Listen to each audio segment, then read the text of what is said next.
Yo, what is up, guys? This is, of course, your boy Bernie here along with Josh. Howdy. And today, guys, the Ten Hog era has officially started, and It's it here. did not go the way that a lot of Mm. people thought it would against Brighton. I'm sure Josh will have a lot to talk about Brighton, as he kind of discussed with me a little bit earlier in the day. But nevertheless, Brighton, Man United, game of the week on Sunday. Well, maybe not game of the week. It was the For early some game. people's game. Some people's game of the week. A lot of people were interested in what Ten Hag had to bring to Manchester United, and it did not go to plan. Started off with dud.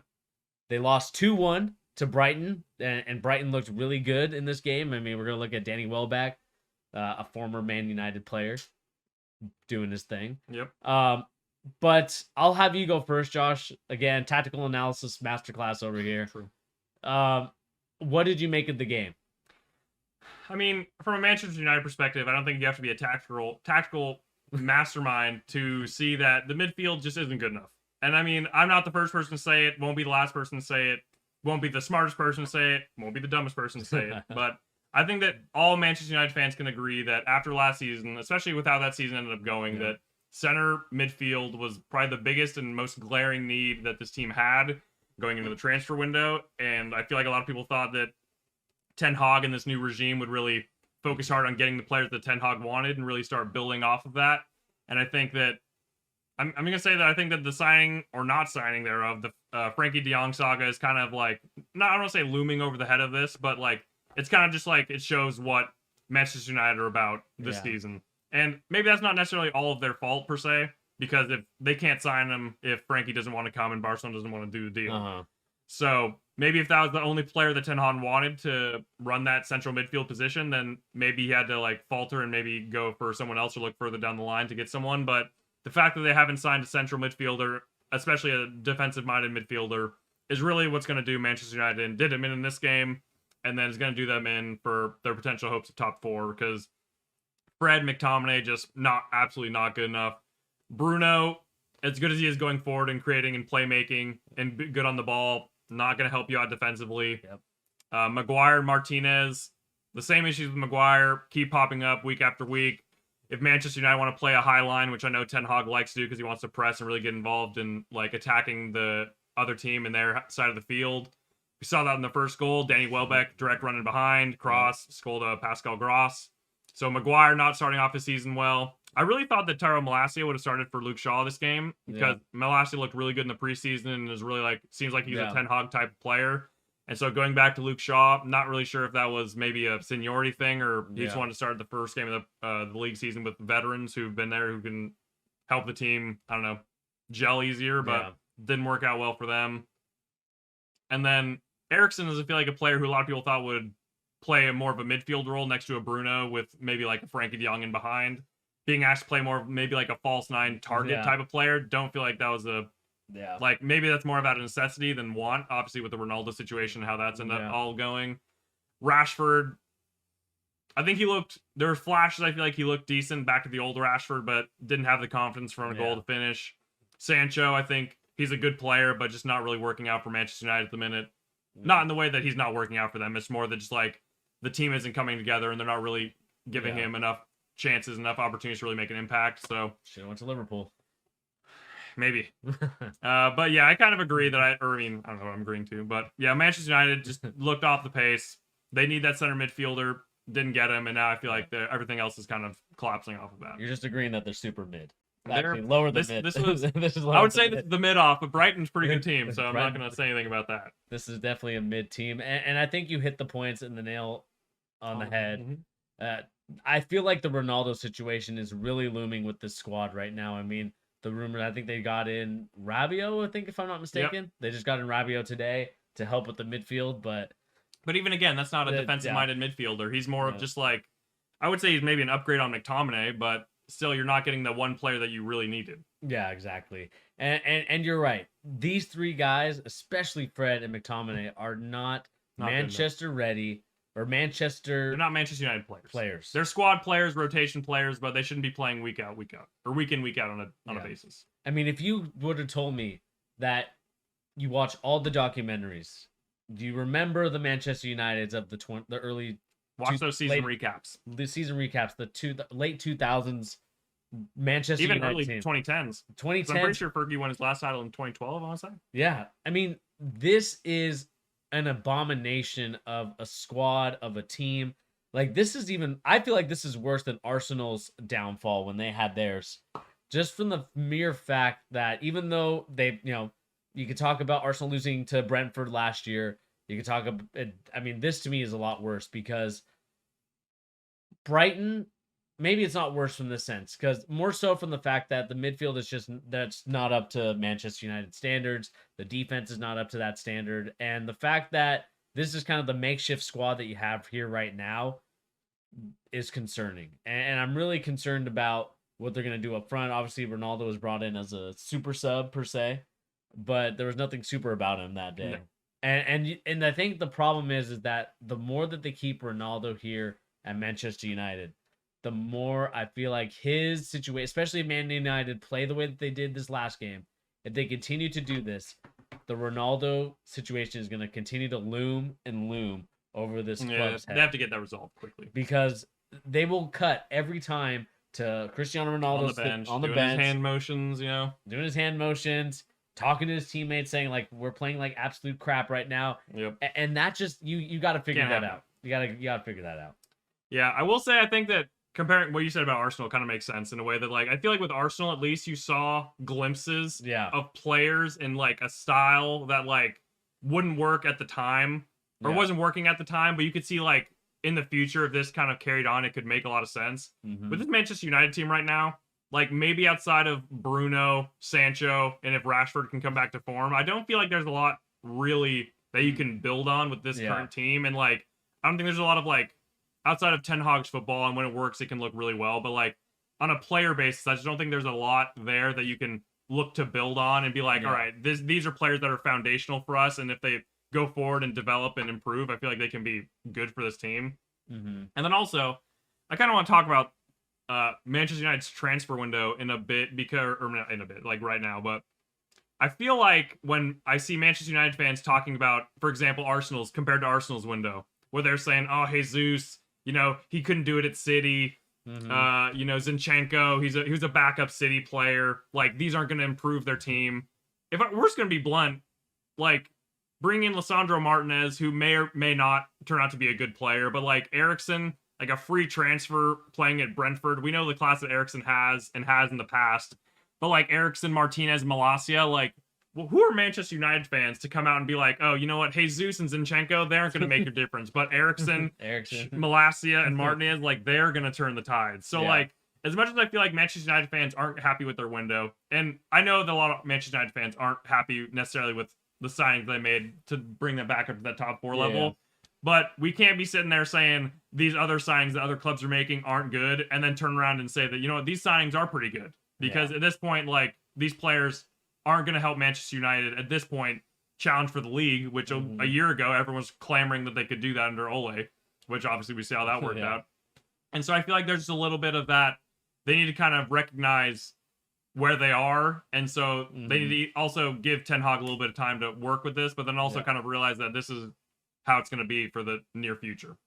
Should I save what I'm about to say for the overreaction, or should I save? Give us a brief preview, quick preview. I think that there was a previous manager that they should have kept at this squad instead of getting rid of somebody. I'll let you know for the overreaction in the. It's clearly Ryan Giggs. It's gonna be Ryan Giggs. Exactly. But yeah, I mean, but also I want to give credit to Brighton. Yep, I was about to say that. Yep, I agree. They played tremendous football. They kept pressuring them with the way that they were still. I felt like for the most part, I'm not sure what the possession looked like for this team, but it just felt like Brighton was staying on their half. I know it was 62-37. 62-37 to Man United, but it felt like Brighton was always on the other side when it was crucial and when they needed it. They're finding space in the attacking areas. It's not necessarily how much of the ball you have, but where you win the ball and where you can control it, that makes the difference. Yeah. And so I like what I saw from the squad. I thought Welbeck played really well. Might be a auction prem football player I might pick up. I'm not sure yet. But again, I mean, if you were to tell me that this squad, especially when you think about we got to talk about Graham Potter. I know you're going to bring him up a lot, but I think Brighton, I know we joke about it in our friend group that they could be a top 4 squad. Top 4. Not saying that They're not good football, not to but be top they play four. good football. They play really good football. They could be a team that regularly is in the top 8. Maybe top 10. Maybe top 10. Top 10. Maybe top 9. Okay, We'll split the difference. I Yeah. overreacted there, but Mhm. they could be a squad that stays in the Premier League consistently and not be in the championship. I mean, Yeah, I agree. I mean, I feel like I kind of said it before we started that I feel like Graham Potter is one of the. I almost want to say he's disrespected in a way because a lot of fans will always be like, "Oh, you know, what has he won? What's he really done? He's kept a Brighton team, you know, with talented players like Cucurella obviously was here, Basuma. and they just sold him for 50 million. Basuma, these types of players are like, oh, he's not really doing much. Like, he's not really making deep cup runs. He's not really like bringing anything of like real value to Brighton. And I feel like that's one of the narratives that's really going to keep him at either Brighton or like a club like this. But I feel like he's such a good coach that I feel like, I mean, maybe a prediction I would have is that when the Antonio Conte era eventually implodes like it always does, I feel like he could be a shout for that Tottenham job. I feel like he's really deserved a chance at one of these bigger clubs for a while. And I feel like he's kind of just showing it time on time, whether, and it doesn't really matter what players he has, because I feel like he's just such a good coach at doing what he does that I feel like eventually some team will recognize how good of a manager he is, and he will hopefully potentially elevate that team. And I think Man United needs to stay with Ten Hag, but Graham Potter is a good manager, and I hope he really gets a chance to go to a bigger and better team soon. Yeah, definitely. And let us know in the comment section down below what you thought about this game. Manchester United fans, Brighton fans, let us know what your reaction was to this. I'm sure Man United fans are hiding right now. They're not going to they're not going to come out of their houses until next weekend. I don't know who they're playing next week. Let's go see. If they're going to play next week. Preview, I think. Is it preview? No, this I'll go up to the Premier League. Oh, it's up here. No. Okay. No, you're right. Fixtures, we'll look at next week. Hopefully have next week up. Boom. They play Brentford. Be a good game. Could be a good game, and this could potentially, I mean, they've drew 2-2, and maybe we'll talk about it quick in our best of the rest later. Brentford, Man United. That's going to be, I think it's going to be interesting because Martinez, if he is the one usually matching up on Tony, that's going to be a huge size advantage. But I think that if Maguire matches up on Tony, that could be a matchup where he could actually be fine. Be okay with. Yeah. They drew 2-2 against Leicester. If I'm a Man United fan, I'm a little bit concerned about that game. Yep. Especially at Brentford. That place is rocking. Good atmosphere. Yeah. Let's get back to the results. Let's go to results. Let's talk about the rest of the league. The rest of the league. Quick brief previews here. Or results. Recaps. I want to talk about this game. All right. We got West Ham versus Manchester City. The era of Erling Haaland debut. The Zen, as I want to call it. I'll probably title this video how Manchester City found their Zen, and they found it against the Hammers, who, again, a lot of people were saying this could be a team that could contend top seven Europa League spot, but they were quickly shut out by Erling Haaland and the way that they were able to play. I mean, the second goal that he scored was ridiculous. That's basically all you can ask for as a Man City fan. Is that's literally the reason why Haaland could be the new evolution for Man City. Because before they weren't playing those type of balls. Like, De Bruyne can play every type of ball you want him to play. Obviously, is one of the best midfielders in the world. And, like, that, specifically that run from Haaland and the finish as well, that's just kind of like, if Manchester City can do that on a consistent basis while they stretch teams so wide to isolate Haaland through the middle, and if he can make those runs, because he's so fast, that's going to be hard for a lot of teams to keep up with Man City, obviously. Yeah, and, West Ham, they didn't look their best in that game. I thought they could have done a little bit better in some of this game, especially at home. Yeah. But it is a little bit concerning that David Moyes already is kind of concerned about his team in the halftime. But I mean, I think they were dealing with a very unfit Scamacca, who is gonna. I think Antonio. He should take them to a new one. Yeah.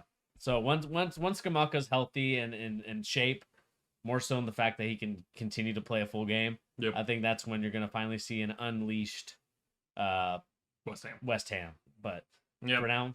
And then last thing I'd say for Man City, obviously, is that I think that Pep showed from pretty much the very first game it was available to him that he is clearly ready. I think he's definitely learned from the Zlatan maybe mistakes of the past, where he's definitely adapting his team and his tactics to fit Haaland and allow him more space and more time and a little bit more activity around the 18-yard box, playing with Cancelo, Walker super in wide, spreading out his center backs to look more like a 2-3-5 essentially with their midfielders. And so I think that definitely from the first game of the season, Pep is showing that he's ready to work with Holland, ready to adapt his team to help him take his team to a new level, I would say. Yeah. And, for Manchester City fans, let us know in the comment section down below, how many goals do you think that Haaland will score in the Premier League? I'm saying at this point, I think 20 is looking almost guaranteed, but we'll see how it ends up going. Yeah. All right, let's run through the other games quick. Best of the rest. You lead this one. All right, Everton, Chelsea. I think kind of in a Chelsea standard. Mid-off. I think Chelsea, they're a little bit higher than mid. But I think Chelsea, obviously, structurally sound defensively. Definitely not the most enticing brand of football, but if Tuchel can at least keep the train going while they potentially maybe get more signings over the line, I think that they can only build on a good foundation to go forward. Everton.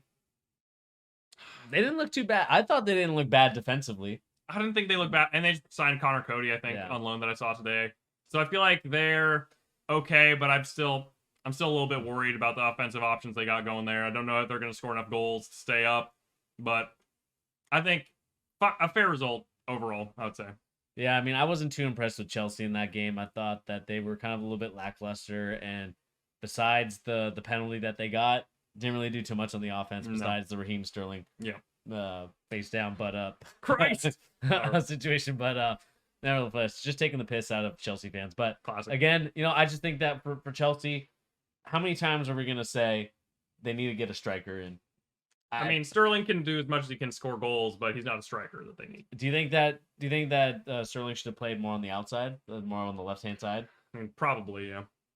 So I just don't know. I mean, I like Kai Havertz a lot, but I just don't think he shouldn't be the guy, the focal point of an attack. You should have someone to allow him to work off of to really be at his best. Yeah, let's go Spurs Southampton. I mean, this is a pretty... Yeah, Southampton started off the game well. Really nice goal from James Ward-Prowse, but Spurs obviously just had too much. I think they overwhelmed them, especially in the second half as well. I think that Sessegnon honestly looked really good, I thought. Yeah. I think Perisic coming in kind of maybe is pushing him to a new level. Yeah. And I think that I commented on this before, but I think it was kind of interesting that Spurs signed all their new talent and then they all started on the bench. Yeah. So they kind of set the same squad, and obviously it worked out for them there. Son starting off obviously still looking dangerous. Kane with the blank, which sucks for Fantasy Premier League. But I thought Sessegnon looked good. I mean, Emerson, who's been one of the most criticized players on their team. Yeah. He had I think he had 2 assists, so he looked good. And so I think obviously the dream start for Spurs. Maybe, 4-0 would have been a dream, but they'll take a 4-1 obviously. Yeah. 4-1 definitely. Again, I didn't really watch this game too closely, so I'll just look at the scoreline, and it's looking pretty good for the Conte era so far. Yep. Let's go. You watch this game, Newcastle, Nottingham. Nottingham. I thought Nottingham played a little timid. I felt like they kind of were a little bit. This is a welcome to the Premier League party type of situation. Newcastle, one of the best environments in the league as well. Yeah, I mean, Newcastle played tremendous. I mean, I kind of liked what I saw from everyone. I like Fabian Schär. I thought he played scored an absolute banger. Callum Wilson's a goal as well. Good for him. I like the squad. I think that they play some pretty good football. And now the question becomes, do they take over Man United's spot? They might for the top 7. I mean, I feel like we were talking about them for finishing around 8th, 9th. Yeah. Maybe even upwards of 7th if they can hit it. And then, I mean, there's one game a little bit higher up there that we might talk about a little bit as well for that team falling a little bit down. But yeah, I think Newcastle, a good start for them. And I feel like they needed this to really cement themselves as all right, last season towards the end wasn't a fluke per se. And so they can really dominate some of the newer teams coming in and really push up the table. Yeah. Nottingham Forest, brand new, still trying to figure out their situation. Especially with all the signings they've made. It'll take some time. It'll take some time. So let us know if you're a new Nottingham Forest fan or a Newcastle fan, what you thought about that result. Next one, Leeds Wolves. 2-1. The rivalry. Yep. I watched this game I watched it live and then watched it after as well. I thought that for as much as I feel like people want to give stick to the Americans, Jesse Marsch, Aronson, I felt like Leeds looked good. I think defensively there were obviously a little bit of question marks. Leeds defense isn't the strongest. Yeah. But I think that showed especially with the Wolves' first goal. But I think Leeds after that looked really good. Bamford, really helping connect with the top 3. Harrison, wide left. Aronson, a little bit coming in off the right-hand side. I thought Aronson looked really good. Robbed of a goal, in my opinion, own goal, be damned. So I thought that was good for them. That's why I lost the Prem. Yeah, that was bad. But I thought Leeds looked good going forward, and I think that if Leeds can kind of build off this, maybe get a little bit more defensively sound to allow their front 4 players, especially with also Sinisterra coming into the fold in the coming weeks, I feel like Leeds can definitely challenge for that mid-table, maybe even upper mid-table part of the team. And then Yeah. I guess on the other side for Wolves, I think they have a solid squad, especially now with bringing in Goncalo Guedes. Yeah. He's could be a good addition for them. I think that they're a team that I feel like could go either way. They could either stay where they've been, I feel like, for the past couple seasons of challenging for that mid-table area, or they could slip a little bit if things don't start to go exactly right for them. But I think good start for the Leeds and good start for the new Americans in the Premier League. Yeah, definitely. Let us know, Leeds fans or American fans, what you thought about their game down below, and also the fight between the managers. Yeah, for an after hour. All right, Bournemouth, Aston Villa. This is the game I was talking about here. Yeah. I mean, I mentioned it in the preseason preview that Villa, for as much talent as they have and some of the signings they made with Kamara, Diego Carlos, and such, I don't know. Something just doesn't click with them at the minute. Something's just not right. Bournemouth were a lot of people's like prediction to finish dead last in the league. Yeah. But Bournemouth came up and didn't take anything. Didn't take no S word from Villa, as you could say.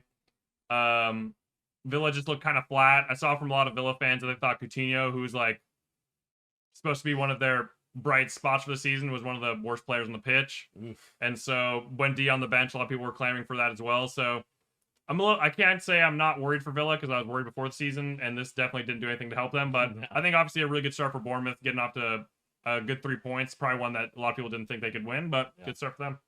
Yeah, I definitely agree with that. I think this is concerning for Aston Villa. I'm concerned myself now too, thinking about Steven Gerrard and how what his security could be if they don't end up turning around.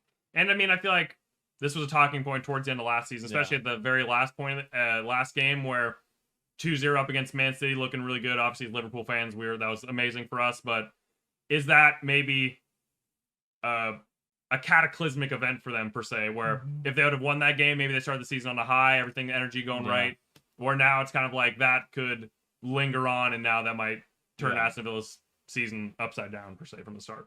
Yeah, exactly. And let's move over to the Leicester. Last game of the week. Last game of the week. Leicester versus Brentford, 2-2 draw.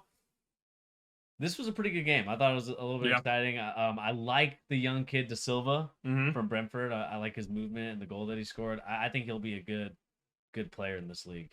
Yeah, I think Leicester, some people's like choice team for maybe like team that might flop, but I think that if Leicester's always played good football. I think if they keep their main players with James Maddison, Tielemans, and such, Dewsbury Hall coming on, especially towards last season, he's been a nice player for them. If Fofana can come back and stay healthy, he can really solidify that mid or defense area for them. And I think that if they can build off of this and maybe get some positive results, I think the season could go a lot more positively for Leicester. Yeah. So let us know in the comment section down below what you guys thought about this game. What you thought about all the other games that happened, right? Exciting week, I will say. An exciting week. A lot of weeks of overreactions, which of course we're going to have as well. We're going to do a little bit of a video later on. Yep. Talking about our overreactions, kind of what's our big overreaction for the Premier League Week 1.